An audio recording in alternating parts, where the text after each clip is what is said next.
To be back in Belfast today, with under 8 weeks to go until the UK leaves the EU. I recognise that this is a crucial time for Northern Ireland, and ensuring that the unique needs of this part of the UK are met has been one of my chief priorities ever since I became Prime Minister.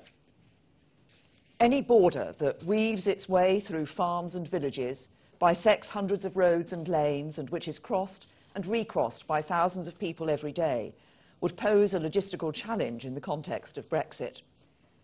But when you add to those geographical factors Northern Ireland's complex history, the different traditions and identities that make up its community, and the long path to peace that the people of Northern Ireland have walked over the last 40 years, the challenge is even greater. Over the last 2.5 years, we have come a long way towards a solution that works for Northern Ireland and Ireland. We have agreed mutual protections for citizens' rights, the maintenance of our common travel area, and set a framework for our future relationship that ensures tariff and quota-free trade and protects our close cooperation on security and law enforcement.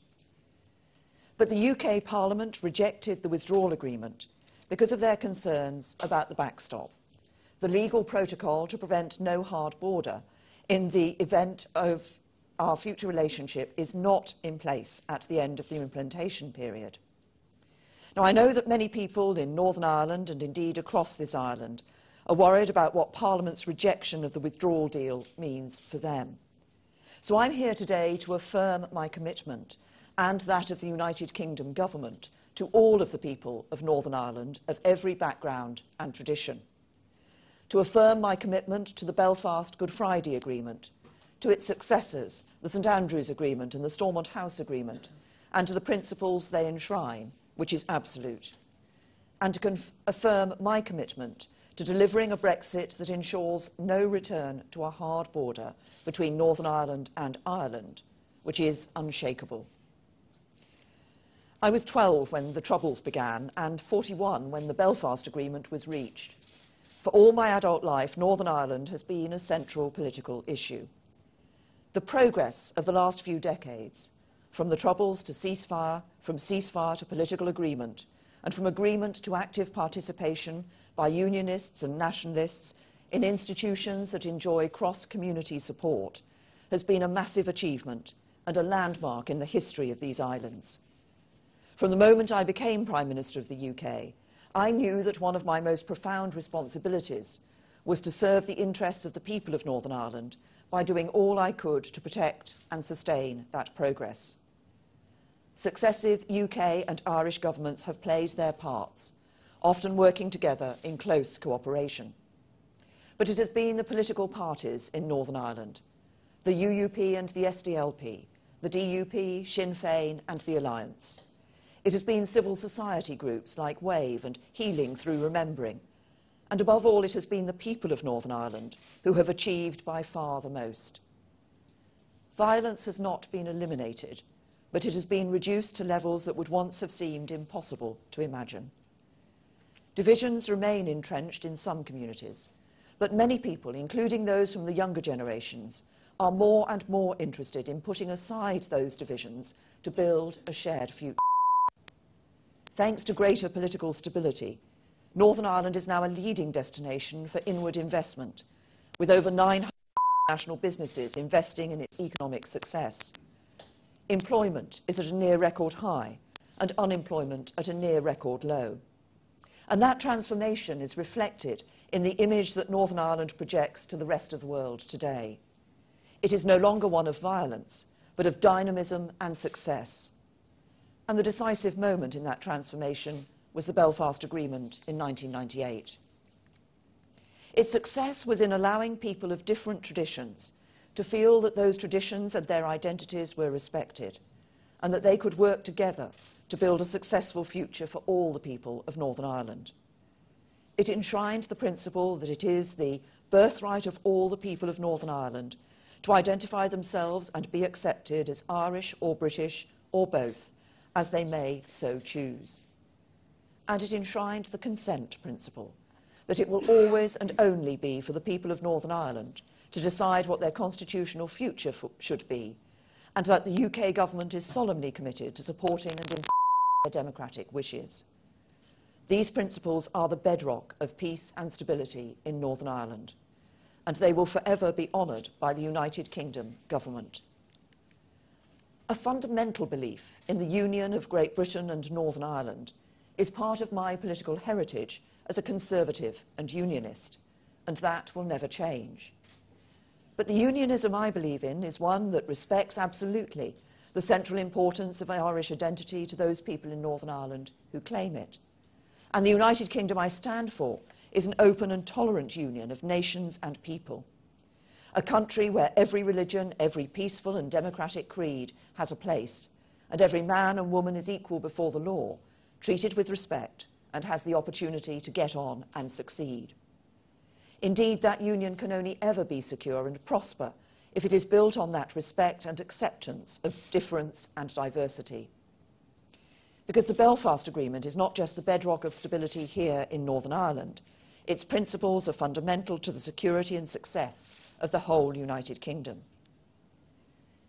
Our absolute commitment to those principles has informed and directed my approach to Brexit, from my first speeches as Prime Minister to my first meetings with the Taoiseach.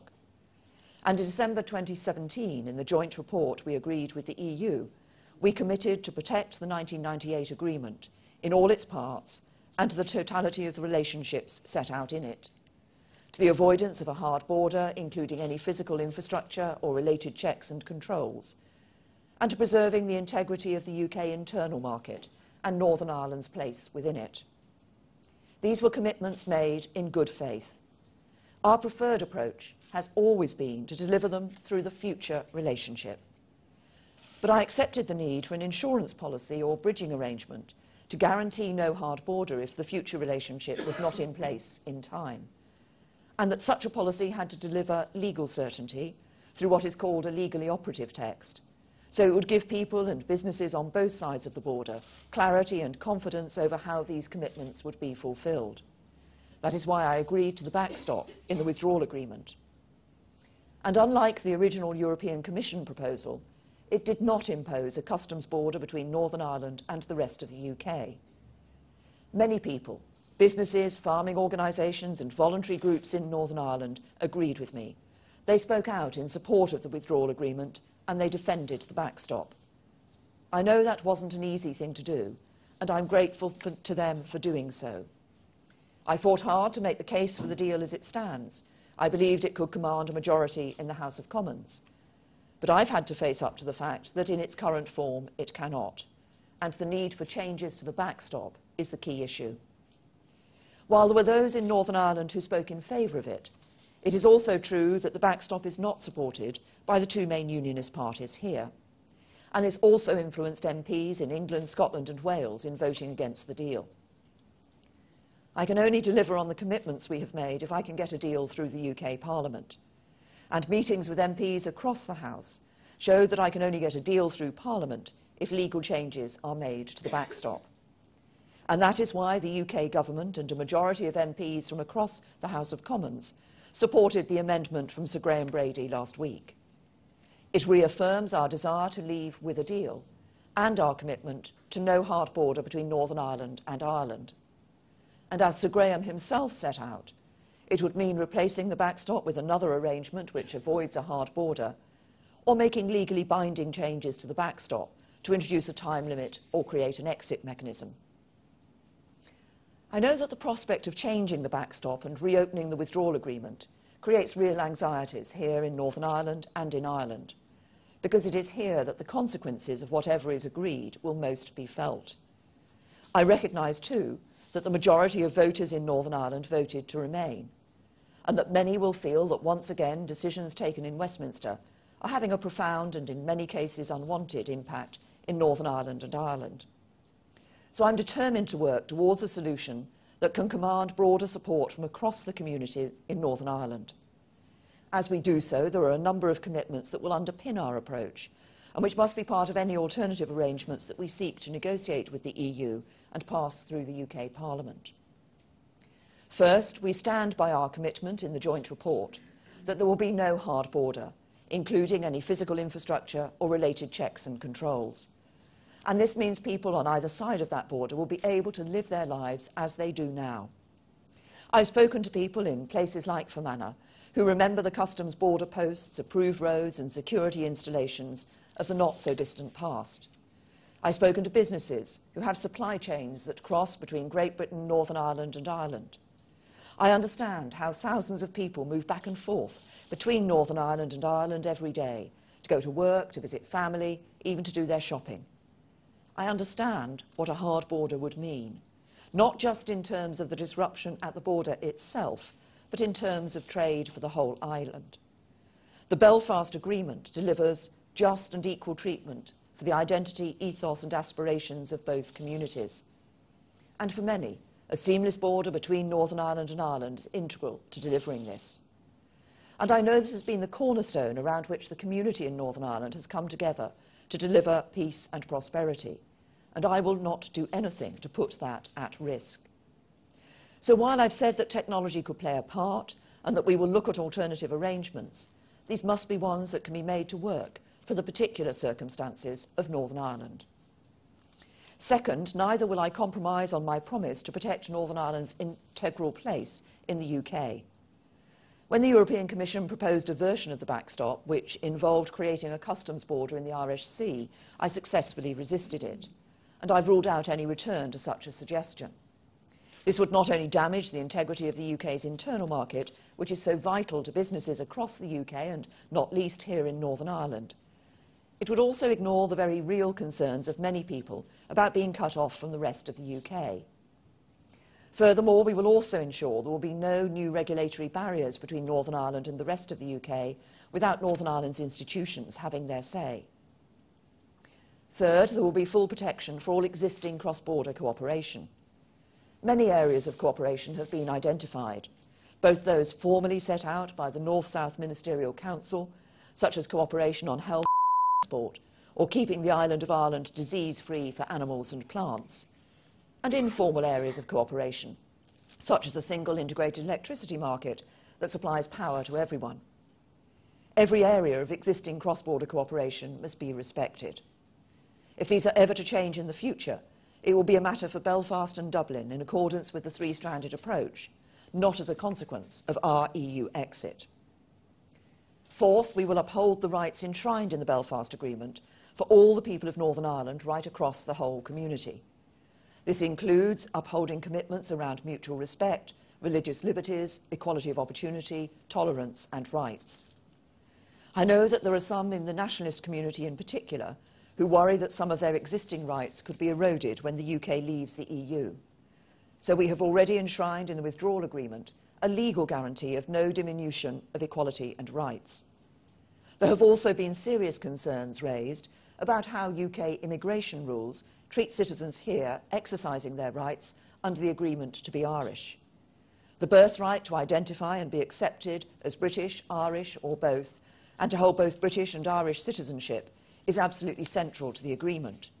But I know that in some cases recently, people have encountered difficulties in securing their rights as Irish citizens to bring in family members. I understand the serious concerns that have been raised. So I've asked the Home Secretary, working closely with the Secretary of State for Northern Ireland, to review these issues urgently, to deliver a long-term solution consistent with the letter and spirit of the Belfast Agreement. Without a devolved government and with only unionists represented in the House of Commons, it is more important than ever that we uphold our duty to ensure all voices in Northern Ireland are heard. I take that very seriously indeed, and the UK government will always work in the interests of the whole community. So tomorrow I will be sitting down with the political parties to discuss the way forward and ensure that we can deliver for all the people of Northern Ireland. Northern Ireland does not have to rely on the Irish government or the European Union to prevent a return to borders of the past. The UK government will not let that happen. I will not let that happen. At the same time, we must continue to support all efforts that can lead towards the restoration of Northern Ireland's political institutions. And the UK government is absolutely committed to ensuring that when an executive is restored, it will have real influence to speak for all the people of Northern Ireland as we shape the UK's future relationship with the European Union. as we work to address the unique challenges that Brexit poses to Northern Ireland, so I also want to ensure that we continue to maintain, and indeed enhance, the strongest possible bilateral partnership between the UK and Ireland. I've said many times that I want to see a new, deep and special partnership between the UK and the 27 member states of the European Union. But our relationship with Ireland is deeper than our relationship with any of the other 27. It is uniquely rooted in ties of family, history and geography. The recent past has been a moment of reflection in the UK and Ireland, as we've commemorated the centenary of a series of key events in our shared history. Ireland remembered the centenary of the Easter Rising in an inclusive manner which promoted a greater understanding of our often troubled history, while our two countries remembered together the shared sacrifice of so many who fought side by side in the First World War. The ceremony at Messines in 2017, attended by His Royal Highness the Duke of Cambridge and former Taoiseach Enda Kenny, was particularly poignant, as it remembered the soldiers of the 16th Irish and 36th Ulster Division, who both played a key role in the Allied victory in that battle. Today, those ties of family and friendship between our countries are more important than they have ever been. And I believe there's a yearning in the hearts of all the people of these islands for a close and trusting relationship between all of us, and an absolute horror that we should take even a single step backwards in the progress we've collectively achieved. So I want to work closely with the Taoiseach, Leo Varadkar, and the Irish government, as so many of our predecessors have before, to strengthen the bilateral relationship we have built. And this can and should take many forms. We already have the British-Irish Intergovernmental Conference and regular summits between UK and Irish politicians. But as we leave the European Union, we will need to establish new ways of coming together to develop further our unique relationship. For example, the Irish government have suggested annual meetings where the Prime Minister and Taoiseach, together with senior ministerial colleagues, come together to discuss the big issues of the day. We will also want to strengthen our economic relationship and have already together identified areas like construction and smart cities as ripe for enhanced collaboration. And both the UK and the Irish governments have already made clear that we would support the tantalising possibility of a joint UK and Ireland World Cup bid for 2030, should our respective football associations choose to pursue this. We also want to find creative ways of enhancing the link between all our peoples, and in particular to build the links between our young people. I know there's a sense that many British people do not know enough or understand enough about the complexity of the long relationship between the UK and Ireland, and a sense that some Irish people are less familiar with the forces and motivations that help to shape views in the UK. So as part of these new ways of coming together, I would like us to look in particular at opportunities for our young people to discuss these issues and others in a structured way, and to reflect on their vision for our future relationship. I know this is a concerning time for many people here in Northern Ireland, but we will find a way to deliver Brexit that honours our commitments to Northern Ireland, that commands broad support across the communities in Northern Ireland, and that secures a majority in the Westminster Parliament, which is the best way to deliver for the people of Northern Ireland. As we do so, I hope we can also take steps to move towards the restoration of devolution, so that politicians in Northern Ireland can get back to work on the issues that matter to the people they represent. For ultimately, the measure of this moment in Northern Ireland's history must be more than whether we avoid a return to the challenges of the past. It must be how together we move forwards to shape the opportunities of the future. As Prime Minister of the United Kingdom, it is a profound honour and duty to play my part in shaping that future, and to do my utmost to support the peace, prosperity and progress that can give the people of Northern Ireland the brightest future for generations. Thank you.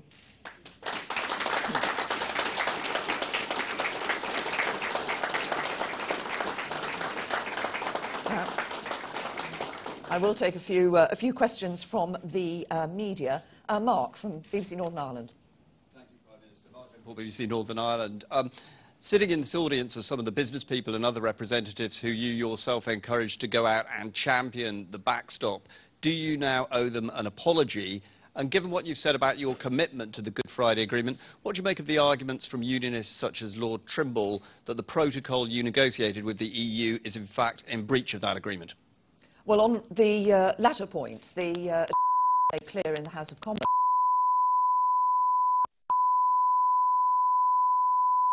negotiation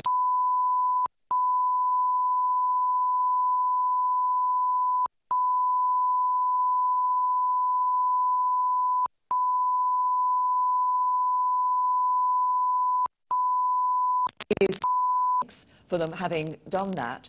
But we continue to work together to ensure that we can provide a withdrawal agreement and a political declaration for the future framework that delivers a deal. I think and us leaving the European Union with a deal, I think that's in the interest of businesses here in Northern Ireland.